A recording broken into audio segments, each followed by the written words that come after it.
Hello everyone, welcome to my Stories Are Everywhere selection.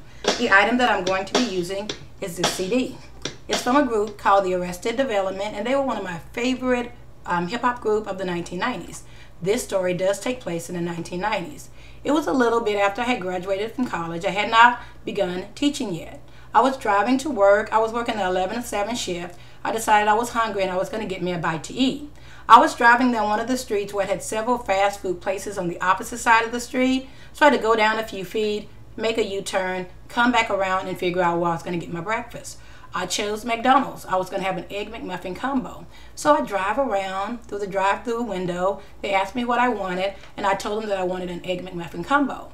I explained to the person behind the counter that I did not want the egg yolk really runny on the inside of my egg. I explained to him that I wanted him to cook it really hard on the inside.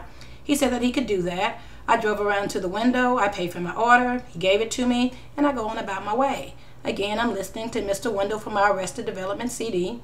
I take the Egg McMuffin out of the bag, and I bite into it. Immediately when I bite into it, I recognize that the egg was not cooked the way I wanted it. I could feel how runny the yolk was on the inside.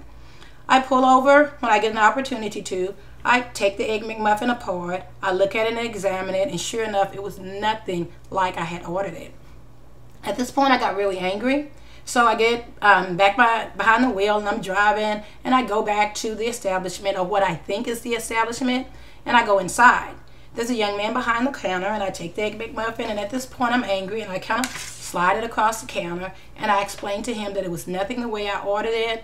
I didn't know if the gentleman who fixed it was trying to be funny, or if he just couldn't follow instructions, but I was really angry about it. I was demanding my money back and just fair service for other people who come in the future. The guy behind the counter was very polite. He listened to my story, or rather my temper tantrum, and when I finished it, he said to me in a very polite manner, "I am very sorry that that happened to you. I can promise you that nothing like that would ever happen at this establishment, since this is Wendy's, not McDonald's, and we do not sell Egg McMuffins here." I was completely and totally embarrassed, but at the same time it was kind of funny, so we cracked up. I took the Egg McMuffin, I tossed it into the trash. At this point, I have no steam left for the people at McDonald's, so I get back in my car, I turn back up Mr. Wendell, and I go on to work. That's my story. Goodbye.